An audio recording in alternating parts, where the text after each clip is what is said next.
لو هنتكلم عن الفحوصات والتحاليل اللي حضرتك بتطلبها من المريض إن هو يعملها قبل العملية علشان تكون آمنة، وفي نفس الوقت يعني لو بنتكلم عن مرضى السُكّر ومرضى الضغط، يا ترى حضرتك بتطلب منهم أو إلزامي إن هم طبعًا يكونوا مضبّطين السُكّر والضغط؟ التقييم الجيد للمريض قبل العملية هو أهم خطوات السيستم في جراحات السمنة.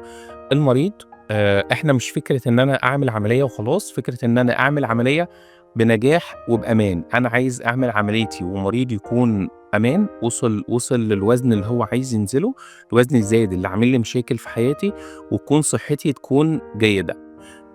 ده بيكون عن طريق فحوصات قبل العملية، عشان كتير جدًا من مرضى السمنة بيكون عندهم أمراض مزمنة، لإن السمنة للأسف بتأثّر على صحتنا، بتأثّر على حياتنا. كتير من المرضى بيكون عندنا ضغط، بيكون عندنا سُكّر، كسل في الغدة الدرقية، مشاكل في القلب.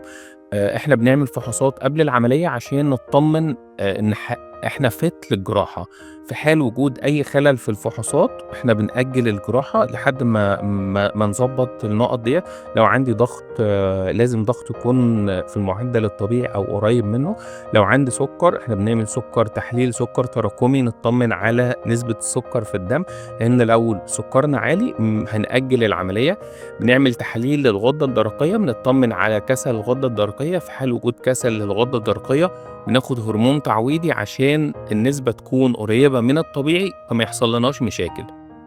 فحوصات قبل العملية هي الضمان عدم حدوث مشاكل بعد الجراحة.